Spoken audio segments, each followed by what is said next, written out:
El lagarto oculto. Sumérgete en lo más profundo del conocimiento. Somos depredadores de buena literatura, con un largo colmillo en política global. Sigue nuestras mesas de análisis y debate, en las que estamos siempre alertas para atacar con información intelectualmente veraz. Porque los lagartos también leen. El lagarto oculto. Hola, ¿qué tal? Muy buenas noches. Mi nombre es Iscóbatl Jiménez. Hola, ¿qué tal? Soy Victoria Chávez Casep. Les damos la bienvenida a una nueva emisión de Lagarto Oculto por Sintonía UTAP 102.5 de FM. Así es, recuerde también sintonizarnos y escucharnos en YouTube. Ahí tenemos la lista de reproducción que se llama El Lagarto Oculto en el canal de Sintonía UTAP. Ahí están todos los programas desde que iniciamos. La repetición de este programa puede escucharla también el sábado a las 11 de la mañana por esta misma estación de radio. Y recuerden que en nuestra página de Facebook, El Lagarto Oculto, tenemos también infografías, artículos, recomendaciones de películas, libros y actividades culturales que pueden realizar aquí en nuestro bello estado de Tabasco. Así es, en Facebook como El Lagarto Oculto, ahí nos encuentran. Por supuesto. Bueno, y el día de hoy tenemos un programa dedicado especialmente a lo que provocó el sismo, los sismos ocurridos tanto el 7, el 19 y el 23 de septiembre en varios puntos de la República Mexicana. Como ustedes lo saben, se vieron afectados particularmente, en primer lugar, Oaxaca, Chiapas, Guerrero, algunas localidades de nuestro estado de Tabasco, posteriormente la Ciudad de México, el estado de Morelos, Puebla, Tlaxcala, y también, por supuesto, el resentimiento, digamos, como la nueva sacudida que los estados del sur habían recibido después del 7 de septiembre, que también derivó desafortunadamente en la muerte de más de 300 personas, de acuerdo a las cifras oficiales, pero también en el derrumbe de edificios, de escuelas, de viviendas, en el daño por cuantificar apenas de mucha de la infraestructura pública y privada también que existe en esos estados del país, pero sobre todo un daño que viene a develar, ¿no?, gran parte de las injusticias, de la inequidad que sigue persistiendo en este país, que continúa persistiendo en este país, porque finalmente sí tenemos que analizar lo que ocurre en el sismo, no solamente desde el punto de vista inmediato de las pérdidas materiales, económicas y también, por supuesto, de lo más importante, de las pérdidas humanas, sino también de lo que estructuralmente viene a develar de nuestro país, ¿no? Así es un sismo que saca a relucir muchísimas cosas, como mencionas. Hasta ahora las cifras oficiales pues son bastante dramáticas. Ya van más de 331 personas fallecidas debido a estos sismos. Del total, 192 corresponden a la Ciudad de México, 74 a Morelos, 45 a Puebla, 3 en el Estado de México, 6 en Guerrero y 1 en Oaxaca. Y pues bueno, esto, como bien mencionas, o lo principal, o que es valioso y lo que no podemos en ningún momento perder de vista es esta valía de la vida, ¿no? Así es. Pero pues también esto nos debe de servir para reflexionar que hay ciertas cosas que ya debemos de estar platicando y que debemos de estar también planeando qué vamos a hacer ahora en estos días en los que ya pasó la emergencia, ya pasó la contingencia y que bueno, ya la ayuda está encaminada, todavía falta muchísimo por hacer, pero bueno, ¿cuáles van a ser los pasos a dar como ciudadanía? Yo creo que esto debe de ser pues lo principal. En la Ciudad de México ya hay más de 90 edificios que que se han derrumbado debido a malas construcciones, y estas malas construcciones mucho tiene que ver porque, sí, hay muchísimos edificios viejos, pero también por estar en zonas en donde no se debió de haber construido y en donde no se construyó con la rigidez o con los lineamientos que están marcados ya por ley. Y entonces ahí tú te preguntas, ¿qué pasa con las constructoras? ¿Qué pasa con la delegación que da los permisos? ¿Qué pasa con las personas que llegan y no verifican también el estado de construcción del lugar en donde están habitando, en donde rentaron o compraron, no sé, en donde viven? Y nos enfrentamos... Y también con el modelo de crecimiento, ¿no?, económico que se tiene previsto para las grandes ciudades y lo que finalmente sigue siendo algo que queda sin cuestionar, que es el desarrollo urbano, el ordenamiento territorial y el crecimiento exponencial de las ciudades, ¿no? Claro, aquí en de esta tragedia nos quedan muchísimas lecciones. En primera, pues sí, hablar de urbanismo y también pues de una integralidad de las ciudades, porque pues sí, aunque la Ciudad de México ha sido caracterizada por tener derechos de vanguardia y tener una protección social pues bastante amplia y todo esto, estamos viendo que frente a la desgracia y frente a ese desastre hay muchísimas cosas que faltan por hacer, sobre sobre todo en materia de protección civil. Y entonces, bueno, si tú no estás a la ciudad más grande, a lo que es la capital de México, si no estás provista de todas estas herramientas, ¿qué le espera todavía a las provincias, no? Claro. Entonces, bueno, si hay un trabajo... que además se encuentran en una situación de vulnerabilidad por carencias y por un modelo de desarrollo que ha finalmente establecido desde hace prácticamente un siglo una brecha que parece insalvable entre lo que es el sur, el centro y el norte del país, ¿no?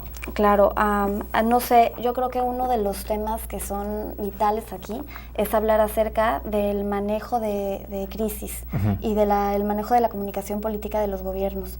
A mi parecer, yo lo quiero comentar, deja mucho que desear la manera en que se llevó a cabo pues todo el manejo de comunicación. Para empezar, la información se difundía a través, bueno, sí, con la ayuda de las redes sociales, que son tan útiles, que son tan necesarias, pero por otra parte la información oficial pasó totalmente desapercibida. Así es. Nadie voltea a ver realmente la autoridad en un momento como este. Mucho tiene que ver, no sé, ¿tú qué opinas en que ahora los ciudadanos estamos más en una estructura horizontal y estamos confiando más en el prójimo, inclusive, y hasta creo que es peligroso en las empresas y en el comercio, que en el propio gobierno y en la autoridad? Cuando nosotros hablamos, por ejemplo, ahora se ha mencionado mucho y es uno de los peligros que yo veo y que todo tiene que ver en el uso del lenguaje. Cuando nosotros hablamos, por ejemplo, es que el Estado está fallando, el Estado no ha provisto de las herramientas a la ciudadanía, el Estado no ha dado esta protección a las víctimas y todo esto, pues sí tenemos que poner a ver, bueno, ¿qué es el Estado? Yo creo que aquí es en donde tanto los medios como la ciudadanía no estamos informados y no tenemos el conocimiento cabal, sino nos vamos nada más a decir, es el gobierno, pero una cosa es gobierno y otra cosa es Estado, ¿no? Claro. El gobierno es un pedacito de lo que es el Estado, pero pues en el Estado también entra todo lo que tiene que ver con los militares, que a pesar de que tienen que su legitimidad ha sido permeada con toda esta llamada guerra contra el narcotráfico y todo, cuando nosotros vimos esta imagen del soldado llorando por una víctima, bueno, nos conmovió, ¿no? Entonces vemos que al final, en los momentos de crisis y de desgracia, los militares están con nosotros. Así y esto yo creo que quedó claro para la ciudadanía, pero bueno, no los ubicamos como parte del Estado. Entonces, estamos nosotros ya desvalidando de entrada frente a una tragedia todo lo que tenga que ver con la autoridad. Y eso me parece fundamental que lo menciones, porque sí vale la pena rescatar que son conceptos básicos quizá de ciencias políticas y sociales, pero de todas maneras es importante compartirlos con el auditorio. El Estado finalmente se conforma a partir de lo que es el territorio y la nación. El territorio tiene que ver con la geografía y la nación tiene que ver, de manera muy general, ¿no? Muy simplista, si lo queremos llamar así, por la geografía, delimitar un territorio específico, y la nación, que tiene que ver con usos, costumbres y con una identidad nacional en ese sentido. Así es. El gobierno, digamos, es la forma concreta en que ese Estado, que son las relaciones de poder y sociales que se dan entre estas personas que conforman una nación, comienza a aterrizar y divide, como dices tú, para el caso mexicano, de acuerdo a nuestra propia historia, el poder legislativo y el judicial. Todas las instituciones y dependencias que se encuentran en estos tres poderes son los que conforman el Estado. Y por supuesto ahí también entran las Fuerzas Armadas. Claro, ¿no? Y tanto el Entonces Estado es un entramado también, muy complejo.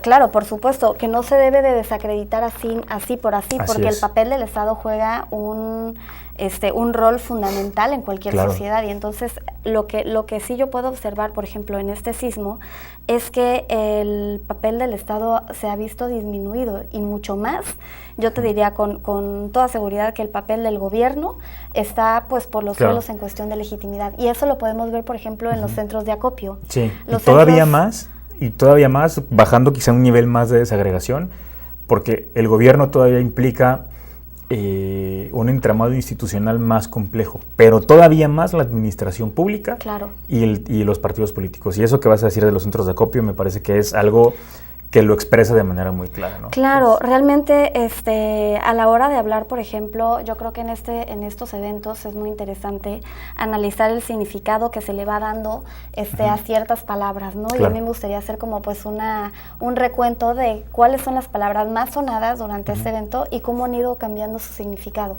Por ejemplo, el DIF estatal, cuando uno escucha el DIF o el DIF estatal, lo primero que se le viene a la mente, y yo creo que es una cosa que ya ha sido tanto el bombardeo mediático y los anuncios, la la propaganda. Es decir, así como que, bueno, es este aparato de este régimen burocrático y propagandístico en el que la esposa o la pareja del funcionario en cuestión quiere salir a relucir, y en donde es una bomba de flashes y de espectáculo en el que realmente la ayuda pues no está siendo dirigida con precisión y con prontitud a las personas que lo necesitan. Entonces se tacha de ineficaz, se tacha de ineficiente, se tacha también de banal, de una cuestión puramente de los egos y las vanidades, ¿no? Entonces, bueno, vemos viendo cómo estos centros que pues no nacieron así, no tienen esa función, se van convirtiendo en nuestro imaginario pues como algo totalmente desvirtuado ya y lejano de la realidad. ¿Qué pasa también, por ejemplo, pues con los millennials? Pues bueno, vemos que los millennials habían sido tachados durante muchísimo tiempo, así como que esta generación apática, que realmente nada más quiere estar metido en el Facebook, en la tecnología, en las redes, pero son incapaces de salir de su casa, de irse a la calle, de platicar con el vecino cara a cara.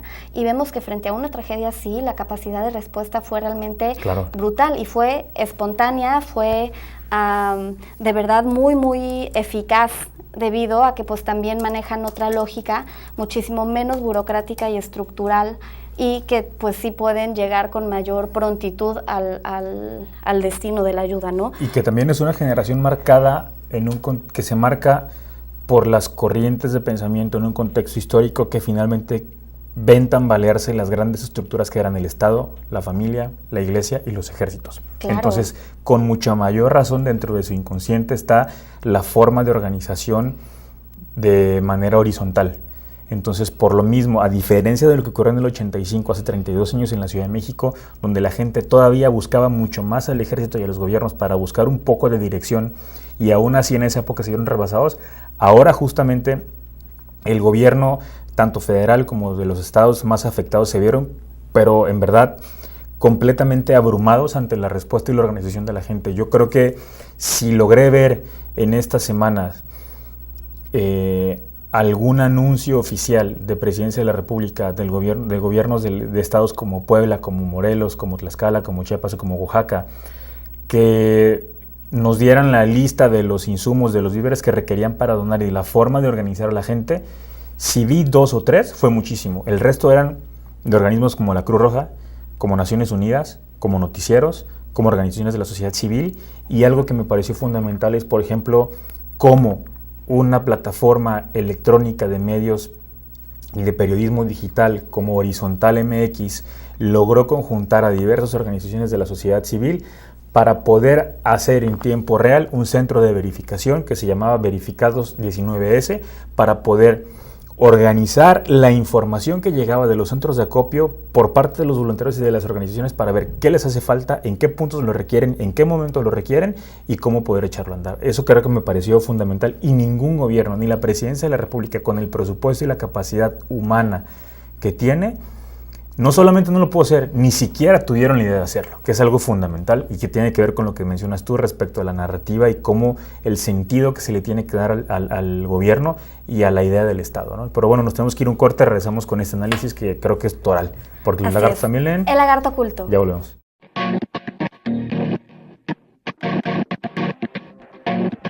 Ingeniería en gestión de proyectos. En esta carrera aprenderás a identificar oportunidades para la creación de nuevos negocios, realizar mejoras en las empresas establecidas, así como también formular planes de negocios para empresas nuevas e implementar estrategias que le permitan conseguir financiamientos para el desarrollo de nuevos proyectos.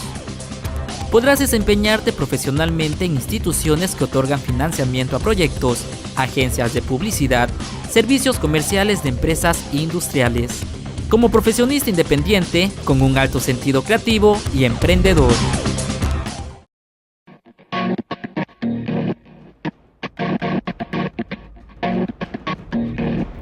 Ingeniería en mantenimiento industrial.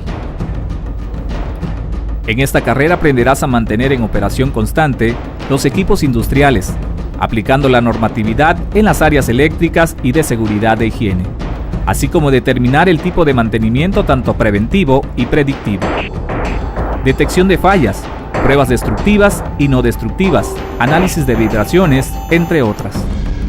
Así como también a diseñar y elaborar piezas en 3D, programación y construcción de sistemas automatizados y de robótica.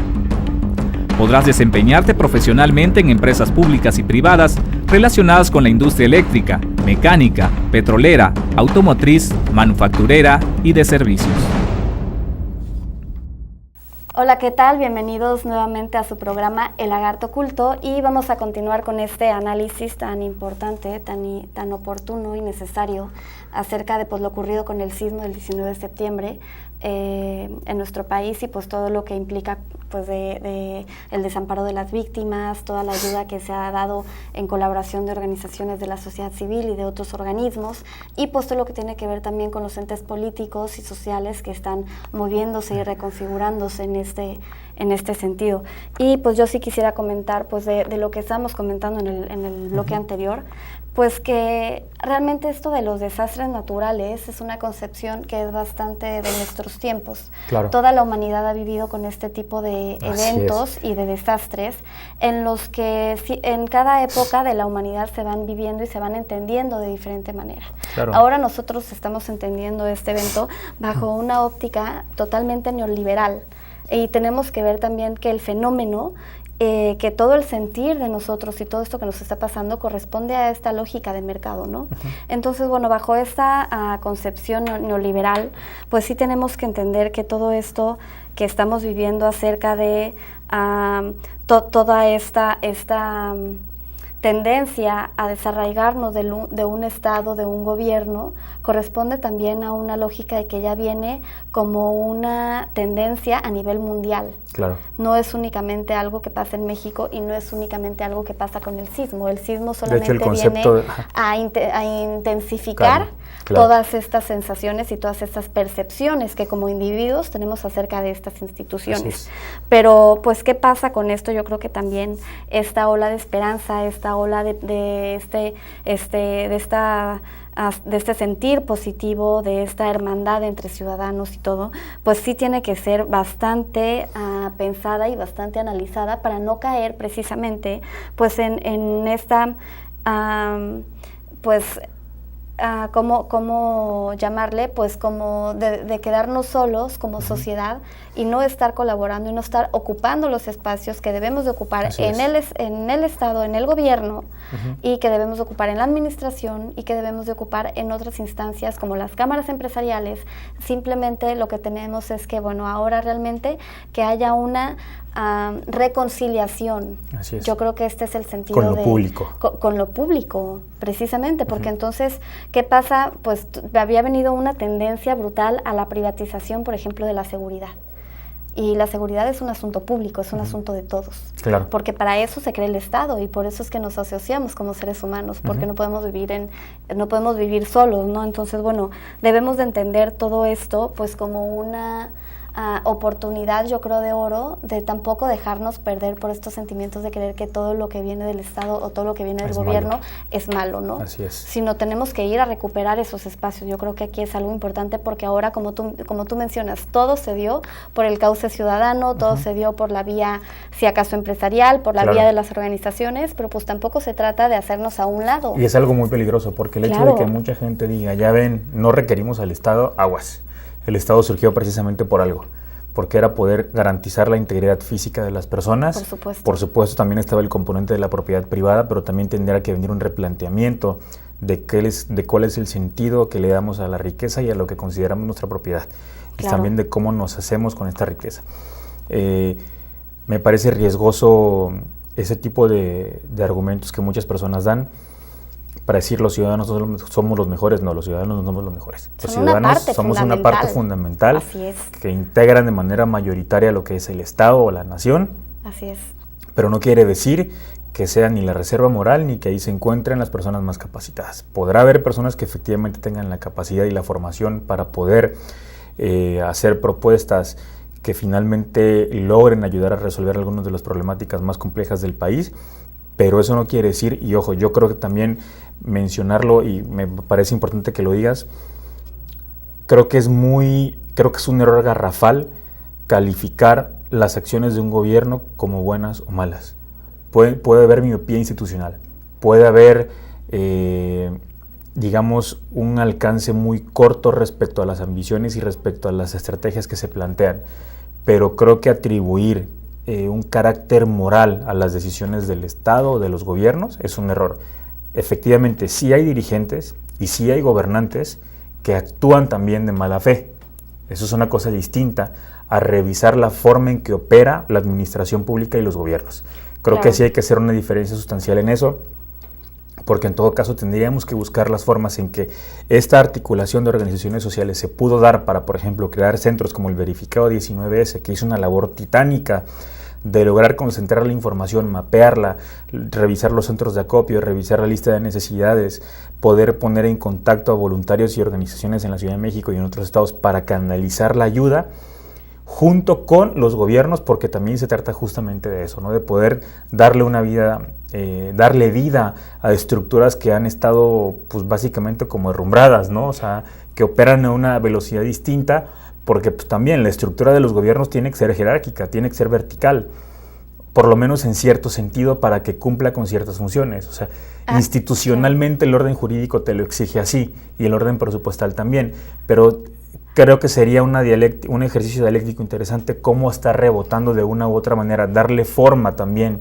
y un poco de estructura al ímpetu ciudadano, pero cómo también este ímpetu ciudadano puede brindarle un poco de horizontalidad y de ligereza, si me permiten el término, a las estructuras de los gobiernos que en verdad se vieron rebasadas. Pero ¿no crees que esto tiene muchísimo que ver con el tema de la comunicación política? Por supuesto. Porque pues cuando hay un problema de comunicación política, normalmente esto deriva ya cuando es una cosa exacerbada, deriva en la ingobernabilidad, porque los ciudadanos le están demandando muchísimas cosas al gobierno, el gobierno no escucha y lo que regresa el gobierno como respuesta obviamente es insuficiente y los ciudadanos no lo aceptan. Entonces hay un problema de comunicación y un problema también en el que esta caja de resonancia en donde entran las demandas y salen las respuestas, pues no tiene funcionalidad. Y entonces, que puede derivar en trampas todavía peores, como la propuesta que acaba de hacer el Partido Revolucionario Institucional de eliminar el financiamiento público a los partidos políticos en un 100% y eliminar a los diputados y senadores plurinominales, cuando tiene una razón histórica la existencia de los plurinominales para dar cabida a las minorías de este país que no tenían representación en las cámaras, cuando lo que se evita es que los capitales privados, que no digo que no exista dinero mal habido en las campañas, pero no quiere decir que es una generalidad, cuando implica la eliminación del financiamiento público por completo de los partidos, por lo menos en este momento, sin que se revisen otras alternativas, sí representa un peligro serio para que, como bien lo mencionas tú, Victoria, se continúe y se agrave aún más el fenómeno de la mercantilización de la política. Claro, pero siguiendo con un poco el tema de la comunicación política, a mí me gustaría decir que, bueno, que los ciudadanos tienen ese tipo de adjetivos, como mencionabas, bueno o malo para los gobiernos, también por la incongruencia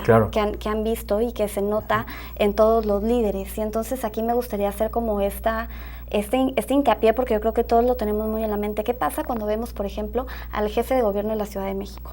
Lo vemos y decimos, no, bueno, este señor se cree en un reality. O sabemos que hace unos anuncios súper elaborados donde sale en el gym con la toallita limpia, tomándose una agüita, en el cuando taxi. Nunca toma el taxi, pero aparte con un vestuario impecable, con una sonrisa muy falsa, no denota calidez, no denota sencillez, no denota algo con lo que tú te puedas identificar y no lo estás viendo como alguien que se pone a tu altura, ¿no? Entonces vemos que aquí hay una incongruencia y sobre todo en estos momentos que son tan sensibles. Entonces, bueno, ¿qué pasa cuando vemos entonces este tipo de personajes que tampoco dan respuestas contundentes, que a la ciudadanía no le brindan seguridad en este tipo de momentos? Bueno, hay un rechazo. Claro. Y esto tiene que ver con la comunicación política, porque no se necesitaría también hacer muchísimo o gastar muchísimos recursos si la comunicación fuera un poquito más cercana a las personas, y que en estos momentos, por ejemplo, no quisiera comentarlo, hay necesidades que son materiales, como pues no sé, serán las vendas, material de construcción, ladrillos, medicamentos, comida, pero también hay otro tipo de necesidades que tiene que ver con pensar que estás en un estado que te brinda una seguridad mínima y que tienes un dirigente con el que puedes contar y que es una persona cercana, con una oficina de puertas abiertas, que tiene una visión un poquito más humana y cálida. Pero ¿qué pasa cuando al dirigente lo ves hasta allá? Pues obviamente que dices, oye, pues es una persona mala. porque es como la lógica a la que tú vas, ¿no? En esta cuestión te digo que en este problema de comunicación sí nos tiende a pensar que entonces el gobierno y que el Estado es lo malo, lo corrupto, lo vicioso, y que la empresa es lo bueno, lo transparente, pero pues como ya hemos comentado aquí, la corrupción se da tanto en el ámbito público como en el ámbito privado. Y como mencionas, nos puede llevar esta falta de reconciliación entre sociedad y gobierno a una mercantilización de la política todavía peor, y a tomar medidas que van a resultar en malos incentivos. Yo algo totalmente positivo que veo acerca de este sismo es que han salido a relucir figuras y líderes que nos hacían mucha falta. Por ejemplo, todos vimos esa foto y ese reportaje de la persona que está en silla de ruedas y está ayudando y colaborando. Y se ha hecho viral y ha sido todo un ejemplo para los mexicanos. Y yo creo que hace mucho no teníamos como un héroe así, ¿no? Porque ni siquiera el Chapulín Colorado era tan reconocido, era más como una broma. ¿Y cuáles eran nuestros héroes, cuáles eran nuestros referentes como un caso de éxito? Pues no sé, tal vez Carlos Slim, que es un millonariazo, tal vez el Chapo, y dices, híjole, pues con toda la violencia ya no necesitamos líderes como ese. Tal vez algún gran político, pero pues tampoco. Claro, que eran personas o lejanas o que promovían antivalores, ¿no? Y que promovían antivalores. Cuando vemos un héroe como pues decimos, oye, qué increíble que nos podamos sentir orgullosos todos los mexicanos de alguien como nosotros, de carne y hueso, y que sea de verdad una figura que nos una, ¿no? Y que sea un héroe. O, por ejemplo, la perrita Frida, digo, que muy coloquial, si quieres, muy hasta de chiste, pero pues oye, también es como un símbolo que nos da unidad y que decimos, pues ahí está el trabajo de la Marina, ¿no? Con la unidad canina, pues salvando vidas. O qué tal, pues no sé, esta foto circulaba, pues yo creo que la vi en todas las redes sociales, pues de un señor de muy bajos recursos, ya de muchísima edad, llevando alimentos. Y dices, este es el tipo de héroe que necesitamos para construir el país. Definitivamente, no el tipo de héroes que normalmente se venden. Claro, entonces, y ello implica necesariamente cambiar la concepción de lo que es la política, reivindicar la política, claro, como bien mencionas tú, hacer la reflexión de que tenemos que ocupar los espacios, pero también de saber para qué tenemos que ocuparlos, ¿no? Claro. Que eso es fundamental.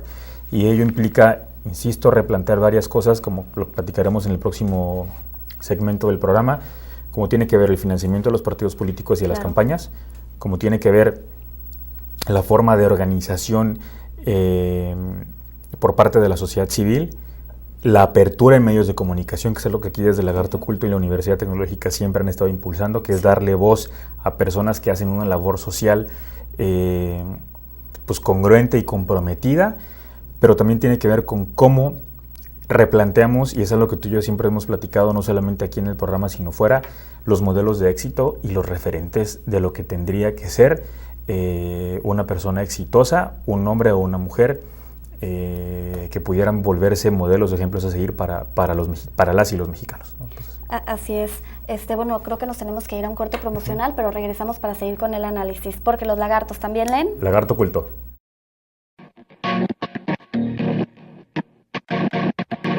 Ingeniería en procesos bioalimentarios. En esta carrera aprenderás a realizar e interpretar análisis físico-químicos, microbiológicos, sensoriales y nutrimentales. Elaborar nuevos productos alimentarios aprovechando los recursos de la región.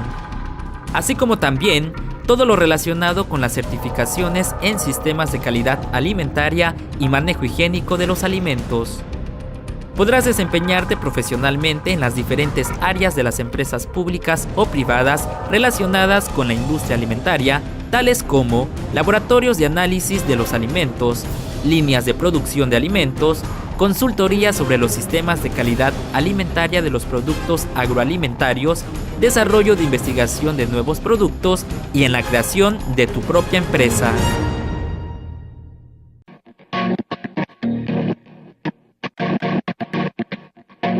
Ingeniería en Química de Procesos Industriales. La ingeniería en química de procesos industriales está dividida en 3 áreas: fluidos de perforación, prevención de corrosión, química industrial. En el área de fluidos de perforación aprenderás a preparar fluidos, así como determinar sus propiedades físicas y químicas para optimizar la operación de la perforación, además de identificar equipos y herramientas que se utilizan en la perforación de pozos petroleros. En el área de prevención de corrosión y química industrial, aprenderás los principios básicos de química para prevenir la corrosión de materiales metálicos aplicables en las diferentes industrias. Además de métodos de transformación de materia prima, manejo de equipos para medición y monitoreo de la corrosión y diseño de equipos para la conversión de la materia prima. Al término de la ingeniería en química de procesos industriales en cualquiera de sus áreas, podrás desempeñarte profesionalmente en empresas públicas y privadas relacionadas con la industria del petróleo, alimentos y químicos, ya sea en la administración de proyectos, ventas, laboratorios de control de calidad y operación de equipos de transformación de materia prima. Hola, muy buenas noches. Ya estamos de vuelta en el Lagarto Oculto por Sintonía UTAP 102.5 de FM.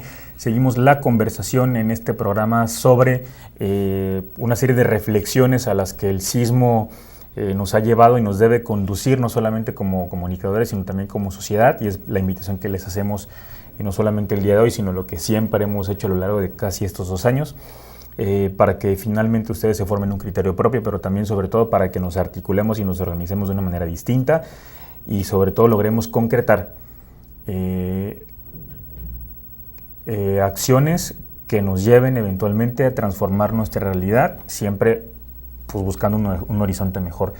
Parte de lo que hemos platicado en los segmentos anteriores tenían que ver, en primer lugar, con la cuantificación lamentable de las vidas humanas que se perdieron. Hablábamos de 331 personas, de acuerdo a las cifras oficiales que da el Gobierno de la República, 37.500 millones de pesos, la cifra estimada que dio el secretario de Hacienda y Crédito Público, José Antonio Mitre, respecto a la cuantificación de los daños materiales, sin contar todavía la auditoría y la inspección que se va a realizar a hospitales, a escuelas, a centros de salud y a edificios públicos, y por supuesto también lo que tenga que ver con la revisión de los edificios de departamentos y las casas que fueron afectadas y que colapsaron no solamente en la Ciudad de México, sino en Puebla, Morelos, Tlaxcala, el Estado de México, Morelos, Chiapas y Oaxaca, y también Tabasco. Y también conversábamos respecto a lo que en términos de comunicación política podemos deducir a partir del sismo. Otro de los puntos importantes tiene que ver con la discusión política que vendrá en las próximas semanas y que será fundamental para la vida política de este país, me atrevo a decir en la próxima década. Claro. Porque esto va a desembocar inevitablemente con la elección de la próxima legislatura para los congresos federales y locales, con una reforma político-electoral que sea un parteaguas verdadero en la vida pública del país, empezando sobre todo porque se va a discutir el financiamiento público a los partidos políticos y el financiamiento a las campañas hacia los partidos para los procesos electorales, tanto federales como locales. En ese sentido, la primera persona que lanzó la propuesta fue Andrés Manuel López Obrador por parte del Movimiento de Regeneración Nacional, Morena, quien mencionaba que se donara el 50% del financiamiento de los partidos políticos a un fondo de reconstrucción. Después de eso vino el Frente Ciudadano, conformado por el PRD, Partido Acción Nacional y Movimiento Ciudadano, quienes proponen eliminar de manera definitiva el financiamiento a los partidos políticos, y el PRI, por su parte, lanza la propuesta de que no solamente se elimine el financiamiento público a los partidos en su totalidad, sino que además se eliminen los diputados y senadores plurinominales, con ello teniendo un ahorro de aproximadamente 11.600 millones de pesos. Por si fuera poco, César Camacho, quien es el líder de una de las bancadas en el Congreso de la Unión por parte del Partido Revolucionario Institucional, menciona también que se tenía que abrir la puerta para el financiamiento privado a las campañas políticas, cosa que me parece un grave error, y eso es parte de los riesgos que que queremos platicar en este segmento con ustedes respecto a el distanciamiento y el divorcio que ha habido por parte de la sociedad civil con el Estado, con los gobiernos, y esa es una de las trampas precisamente en las que podemos caer si como ciudadanos no tenemos una reflexión seria, acuciosa, pero sobre todo serena, aún sabiendo que venimos de una crisis que se agudizará con el paso de los días, porque lo inmediato sí es el colapso del edificio, sí es la lamentable pérdida de vidas humanas, pero también esto devela, insisto, la ineficacia de un modelo de desarrollo y de un modelo político que ya demostró a todas luces que llegó a su límite. Porque no solamente hay una mala distribución de la riqueza en el país, sino que también se ha visto que los estados que históricamente han sido los más pobres y que se encuentran en estado de vulnerabilidad, como Oaxaca y Chiapas, siguen siendo los que sufren estos desastres que son, entre comillas, naturales, ¿no? Justamente por el mal ordenamiento territorial, por la mala planeación del crecimiento de las ciudades, por la mala distribución de la riqueza, no solamente a los municipios, sino también a las regiones del país. Y también, hay que decirlo claro, por una alienación que me preocupa a mí de manera importante de las organizaciones de la sociedad civil respecto a lo que es el trabajo con las clases sociales cuyos ingresos son los más bajos, digamos en términos generales, ¿no? ¿Por qué? Porque hemos visto un fenómeno de compromiso de organizaciones de la sociedad civil, particularmente a la hora de la respuesta inmediata y urgente ante tragedias como lo que vivimos con los sismos, pero se nos olvida también que gran parte de las organizaciones de la sociedad civil cumplen agendas muy concretas que no necesariamente se involucran con los temas torales o con los temas estructurales que tienen que ver con el modelo de desarrollo económico, con el modelo de desarrollo político, con el diseño institucional de los gobiernos y tampoco con la reestructuración de los presupuestos o la reorientación de los presupuestos hacia ciertas agendas concretas, ¿no? Son parte de las cosas que tendremos que ir desagregando poco a poco. Y bueno, en un primer momento, lo que viene aquí, Victoria, no sé qué te parezca, es debatir justamente sobre el financiamiento público de los partidos políticos. ¿Se debe quedar? ¿Se debe de ir? ¿Cuál sería el esquema que pudiéramos comenzar a investigar y a debatir? Porque me parece que va a ser algo crucial, ¿no?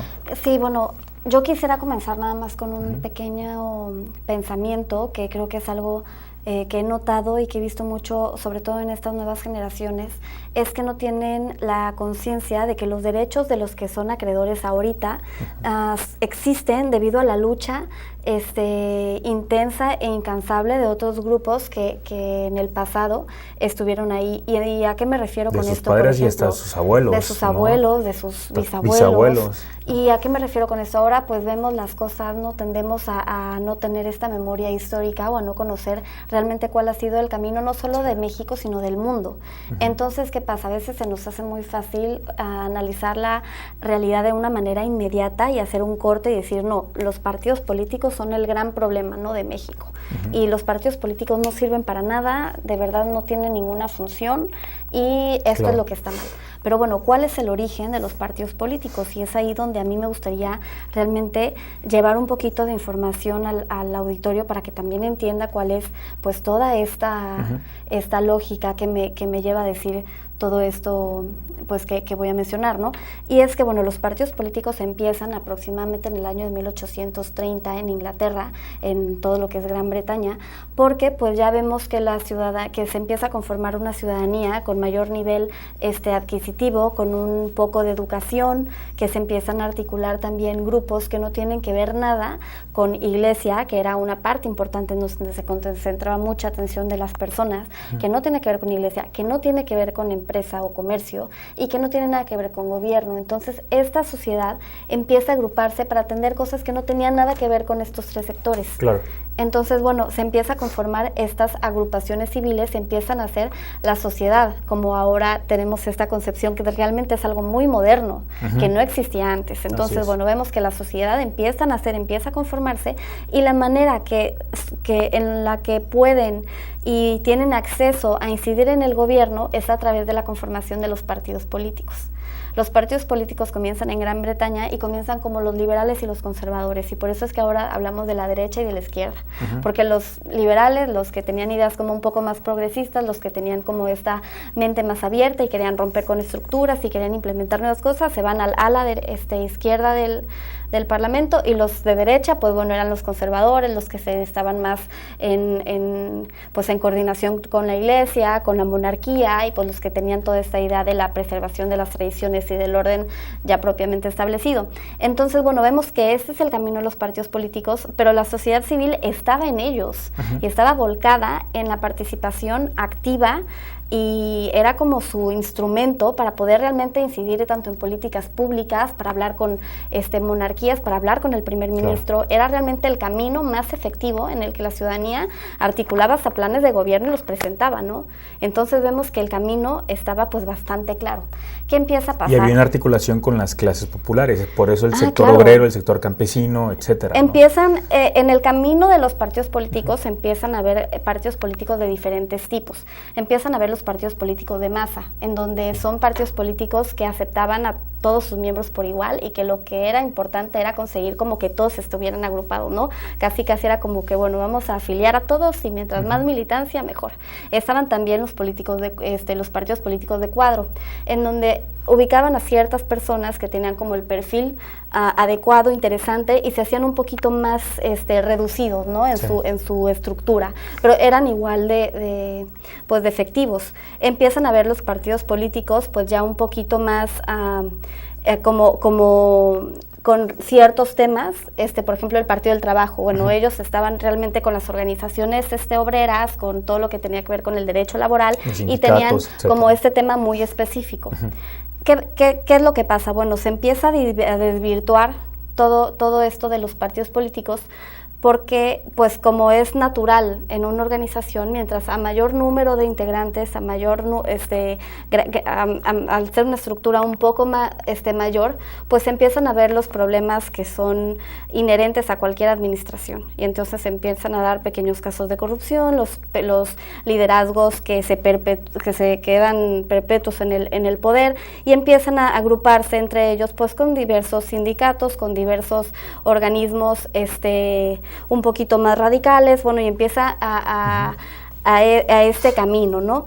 ¿Qué es lo que pasa realmente ahora que en México, pues, nos tiene al borde del colapso, pues, a todos los partidos políticos, que la ciudadanía ha dejado de estar en ellos? ¿Cuál sería el remedio y como la solución para los partidos políticos en México? Pues que la ciudadanía de verdad ingresara a los partidos políticos, y aquí es un trabajo de ambas partes, que los partidos políticos abran la puerta y que la ciudadanía también se interese. Entonces esta sería como la salvación. Hay todavía este nuevo camino que te habla de la candidatura ciudadana, pero en hechos históricos, cuando tú analizas eso, pues es un sinsentido, porque los partidos políticos son propiamente el medio de la ciudadanía, de un modo histórico. Al desvirtuarse tanto, por ejemplo, en México, pues el Partido Revolucionario Institucional funcionó como una maquinaria del Estado durante muchísimo tiempo, no era propiamente un mecanismo de incidencia de la ciudadanía en los asuntos públicos. Pero bueno, sí funcionaba como una articulación social interesante que permitía este nivel de gobernabilidad. Cuando empieza todo el proceso de transición democrática en México y comienzan a surgir el PAN, primero, bueno, después el PRD, y empiezan a surgir el Partido Comunista, esas nuevas formas de entender la vida pública, pues empieza a haber un poquito más de debate y de conflicto.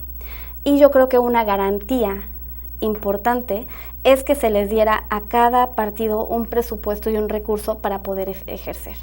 Porque entonces era muy complicado y tú decías, bueno, qué empresario, qué persona que tiene un poder adquisitivo puede participar en un proceso en donde realmente todo está tan economizado, ¿no? Tan monetarizado. ¿Y qué intereses tiene? Y qué intereses tiene. Entonces, bueno, yo creo que el financiamiento a los partidos políticos es una necesidad de la democracia.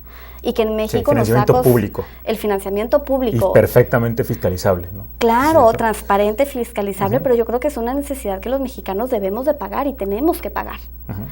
Una cosa es que se utilice para las cuestiones que propiamente están establecidas en la ley, y otra cosa es que se utilice para fines que ya no son los propios de una democracia. Y ahí es donde tenemos que entender...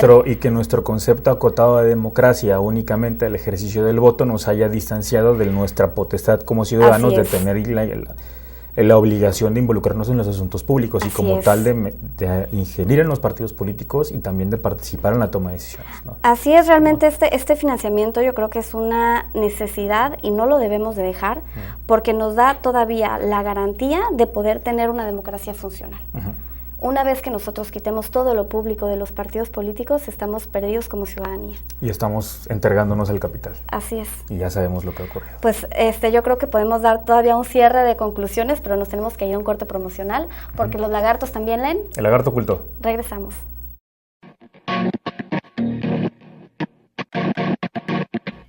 Ingeniería en Tecnologías de la Información.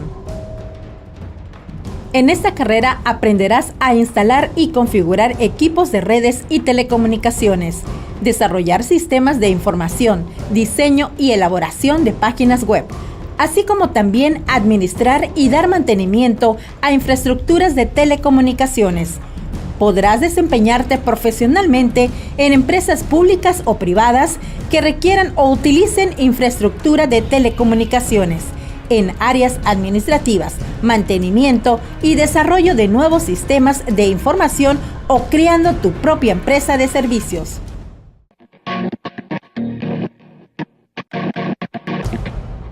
Ingeniería en Tecnología Ambiental.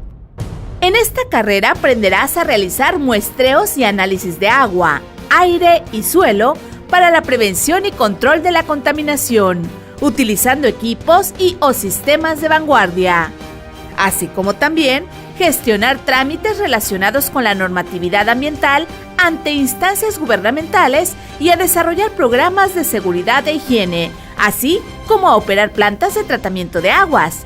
Podrás desempeñarte profesionalmente en las diversas áreas de las empresas públicas o privadas relacionadas con la conservación del ambiente, tales como laboratorios de análisis ambientales, administración ambiental, gestión ambiental, calidad, seguridad e higiene. Hola, ¿qué tal? Buenas noches. Seguimos aquí en su programa El Lagarto Oculto y estamos platicando acerca de esta propuesta de redirección del presupuesto para la financiación de las campañas y los partidos políticos al Fondo de Desastres. Y bueno, yo sí, mi opinión personal, a título personal, es que sí llega a parecer escandaloso y indolente y todos estos adjetivos malos y devastadores que a uno le pudiera dar al uso del dinero de los partidos políticos, porque pues sí entendemos que el gastarse el dinero en lonas y en despensas y en todo este tipo de cosas pues no nos lleva a nada, ¿verdad? No es algo constructivo. Sin embargo, también veo un enorme riesgo en la eliminación total del recurso para los partidos. Entonces yo aquí, pues mi postura, no sé, salvo lo que tú opines, es que sí haya una reducción y un ejercicio de fiscalización bastante estricto con los partidos para ver en qué realmente necesitan y deben de gastar el recurso, y también el pensar las campañas en un sentido más crítico, más de debate, más de propuesta, y en donde sí en realidad las campañas sean informativas para el ciudadano. Sí. Que no sea un bombardeo de publicidad constante, que no sean los mega eventos, que no sea el llevar un concierto de música, que realmente sea la propuesta y el proyecto de nación lo que esté por encima. Y para esto no creo que tanto dinero sea necesario. Entonces debe de haber aquí, yo creo que sí una investigación de qué es lo que se necesita, cuánto dinero se les puede reducir a los partidos, y pues de ahí en esto también caminar, ¿verdad? Pero a mí sí se me hace un poco irresponsable toda esta propuesta, que sí entiendo el sentir, la verdad sí lo entiendo, cuando dicen hay que quitarle todo el dinero, pues sí dan ganas, pero habría que revisar un poquito más cuál es el trasfondo del asunto, ¿no? Yo ahí lo dejo, no sé tú qué opinas acerca de Yo personalmente siempre he estado a favor de que se quite el financiamiento público a los partidos políticos, pero, y aquí sí viene un gran pero, no sin antes analizar la estructura organizacional de los partidos actual, la forma en que se realizan las campañas en el país, que vendría justamente a obligarnos a revisar no solamente la Constitución, sino la Ley Federal Electoral y el Código Federal de Procedimientos Civiles y Electorales del país, y también revisar la forma en que los nuevos medios de comunicación, particularmente los medios digitales, permitan también proponer una forma distinta de hacer llegar no solamente las propuestas, sino también de comunicar a la ciudadanía con los institutos políticos.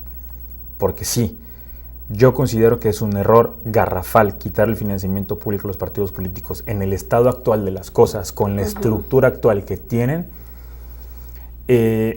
pero también creo que se pueden revisar alternativas a futuro para poder volver, digamos, que los partidos políticos puedan reconectar con su vocación originaria, que es básicamente ser portavoces de sectores específicos de la población, en el sentido de que puedan expresar sus demandas concretas, pero también de que puedan proponer y que puedan eventualmente ocupar espacios en gobierno y en administración.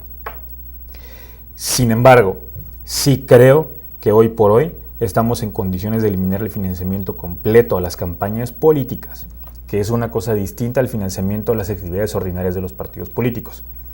El financiamiento de las campañas políticas se da de forma extraordinaria en un periodo electoral que se determina por el Instituto Nacional Electoral.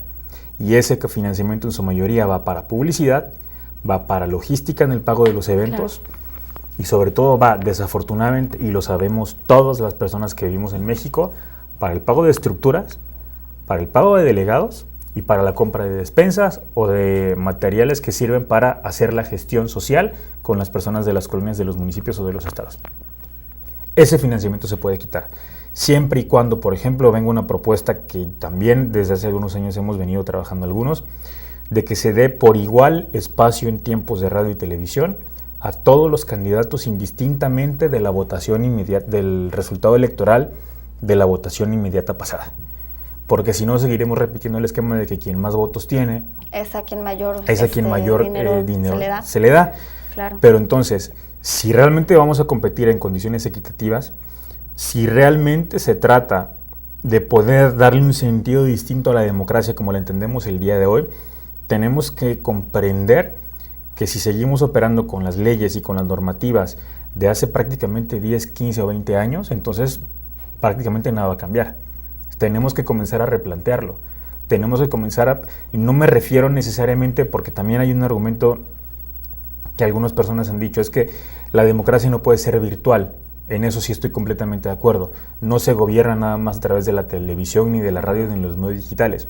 Pero sí tenemos muchos mayores canales de comunicación como esto y como esto, para poder, y la radio y la televisión como medios tradicionales, para que los partidos den a conocer sus propuestas, para que los candidatos puedan establecer un diálogo con ellos, sin que eso implique necesariamente renunciar a la obligación que tienen los partidos y los candidatos de estar hablando con la gente, de estar en contacto con la gente y de organizarse.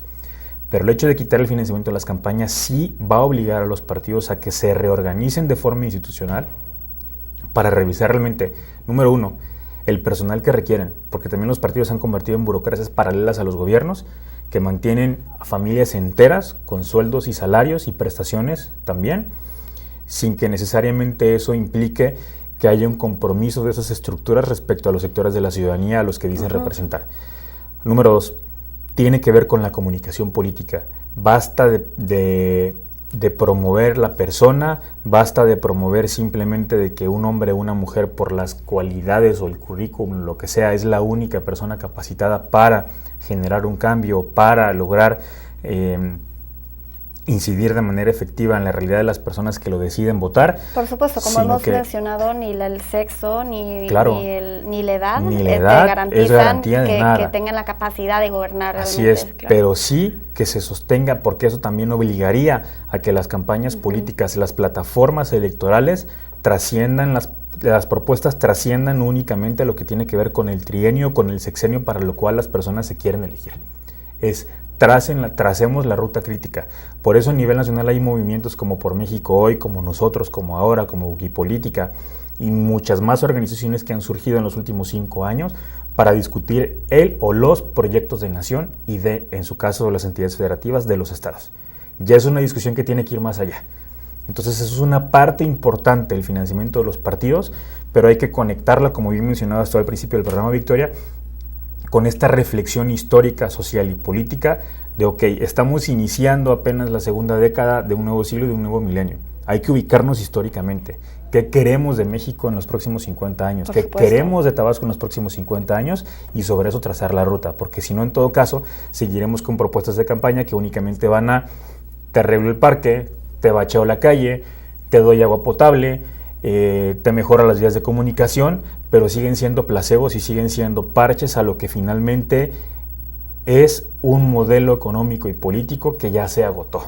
Claro, y eso es muy interesante esto que mencionas de la temporalidad en México, ¿no? Vemos que cada 100 años en nuestro país hemos vivido pues esta reflexión colectiva de a dónde vamos, qué queremos ser, y hemos construido como las bases para lo que es la conformación de la sociedad. Entonces yo creo que estamos en el tiempo ahorita. Así es. Es el momento de repensarnos, de reconstruirnos y de plantearnos unas políticas de Estado que de verdad nos fortalezcan. y nos hagan un poquito más equitativos, un poco más armónicos, más seguros. Así es. Bueno, nos clavamos mucho y les prometemos que seguiremos hablando del tema, pero ya es tiempo de los libros. Y, así es. Porque si no, luego nos regañan nuestros Es la parte radioescuchas. más tradicional, ¿verdad? Que ya se ha hecho costumbre aquí del programa. Yo traigo 2 libritos. Uno es El estudio de las políticas públicas, que es de Luis Aguilar Villanueva. Este libro, si están interesados en la administración pública, todo lo que tiene que ver con programas, acciones, planes de gobierno, y con un poquito de historia también de por qué surgen las políticas públicas, está muy interesante.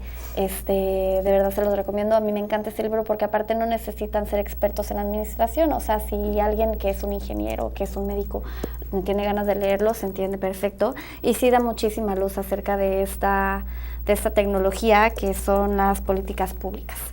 Y pues yo les traigo otro libro que es uno de mis favoritos. Es un libro que ya está viejito, si pueden ver, está como ya está amarillito el papel, pero me encanta. Se llama Juan Salvador Gaviota y es un libro de mucho sentimiento. A mí me gusta muchísimo. Les voy a platicar tantito la historia, a ver si se pican y lo quieren conseguir. Es la historia de una gaviota que pues él vive en la playa, en una playa hermosísima con una comunidad de gaviotas, pero pues ahí las gaviotas solo volaban de un lado al otro para conseguir comida, y a Juan Salvador lo que le gustaba era hacer piruetas en el aire. Entonces empieza a hacer piruetas en el aire y pues empieza a ver juzgado por toda esta comunidad de gaviotas, y oye, ¿por qué haces piruetas? Y lo que hay que hacer es buscar comida, ¿no? Pero pues él sigue porque le encanta y aparte es súper bueno, y pues llega un momento en el que lo expulsan. Se junta el consejo de gaviotas y, oye, ¿sabes qué? Tú, como no buscas comida, no sirves para nada y te vas de aquí. Y entonces él se va a otra playa y se encuentra con unas gaviotas súper acróbatas, y entonces pues empieza a pasársela a todo dar y ve que ellas pues viven súper bien y viven muchísimo mejor que en la otra playa, ¿no? Entonces pues él le cuesta muchísimo, pero pues se integra a la otra comunidad, y es ahí donde él tiene unos momentos súper críticos en su vida y llega a la reflexión de que si él en realidad es una buena gaviota, debería de regresar a su comunidad y pues ayudar a sus prójimos, a sus familiares. Pero pues él tiene pues todas estas emociones encontradas, porque pues por una parte sí es una gaviota muy fuerte, por otra parte se pregunta si realmente tiene el corazón como para perdonar a los que lo expulsaron en un principio, ¿no? Está muy buena. Y pues ahí se las dejo. Se llama Juan Salvador Gaviota y es de Bach. Y pues yo no sé, Isca, ¿tú qué nos traes de recomendación el día de hoy? Yo les tengo una recomendación que no es un libro como tal, es una serie de publicaciones de una de las revistas que yo considero más importantes de la Universidad Nacional Autónoma de México, y que fue fundada por Alfonso Reyes y Jesús Silva Herzog, que cumple 75 años en 2017, que son Los Cuadernos Americanos. Y de manera muy breve, los cuadernos americanos surgen a partir del debate de lo que era el bolivarismo o el hispanoamericanismo respecto a la doctrina Monroe o el monroísmo. ¿Qué quiere decir? Cómo a nivel continental, cómo a nivel Latinoamérica, cómo a nivel Hispanoamérica, incluyendo España, logramos construir un proyecto cultural, social y político partiendo de la cultura española, entendiendo que somos los países que hablamos español, en contrapunto o en contraposición a la doctrina Monroe, que tiene que ver con la implantación de esta idea de América a partir de un modelo anglosajón de desarrollo económico y político, que es el que desafortunadamente ha marcado la pauta hasta el día presente.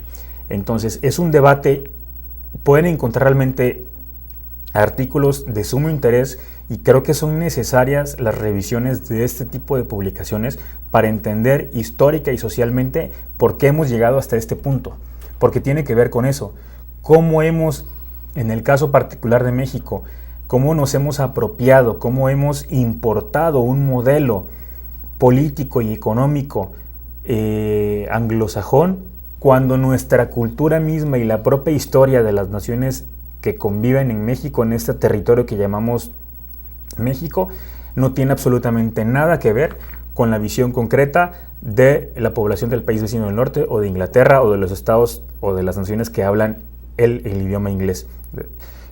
Me parece fundamental, porque hoy más que nunca se hace necesaria la revisión. Vemos una América Latina fragmentada, vemos la deriva de proyectos de izquierda, la deriva de proyectos de gobierno, la deriva de proyectos de Estado y de lo que es la región latinoamericana, siempre en contraposición con lo que dicta el capital. Entonces, si no comenzamos a entender la necesidad de reflexionar sobre lo que es el Estado, la necesidad de que se fortalezca el Estado y la necesidad de replantear la forma en que entendemos el capital y cómo generamos el capital y la riqueza, estaremos siguiendo vagando a la deriva con las implicaciones que ello conlleva, ¿no? Que es seguir importando modelos que finalmente nos siguen reafirmando la pobreza en ciertas zonas de nuestro país, pero también seguir acotando el papel de los gobiernos y del Estado como tal, y básicamente quedar a merced de la anarquía y de la voracidad del mercado, de esta entelequia que llamamos mercado, que se nos ha dicho por todas luces y por todos lados, que aparentemente de manera autónoma y con esta mano invisible daría la distribución necesaria de la riqueza. Ya vimos que no es cierto, entonces tenemos que repensar lo que queremos como nación, lo que queremos como región latinoamericana y lo que queremos como Hispanoamérica. O sea, de ese tamaño es el reto que tenemos. Es interesante, claro, es interesante ir comenzando con la plática y la discusión de estos temas. ¿Nos repites ya de última vez cómo se llaman? Cuadernos Americanos. Lo Perfecto. Pueden consultar directamente en la Universidad Nacional Autónoma de México, fundada por Alfonso Reyes y por Jesús Silva Herzog, y también, Carlos Pellicer fue uno de los que participó en estas publicaciones y que también estuvo junto con José Vasconcelos dentro de este movimiento que justamente lo que buscaba era cómo pensar México dentro de Latinoamérica y dentro de la cultura hispanoamericana. Entonces, perfecto. Hasta ahí lo dejamos. Así es, pues un placer pues para nosotros que nos estén escuchando, todas las personas, los radioescuchas, un agradecimiento a todas las personas que nos hacen posible este programa, al equipo de la UTAP, por supuesto. Y pues a usted, que es la parte más importante de este programa de radiofónico. Nos escuchamos y nos vemos la próxima semana, porque los lagartos también leen. El Lagarto Culto. Hasta la próxima. El Lagarto Culto. Sumérgete en lo más profundo del conocimiento.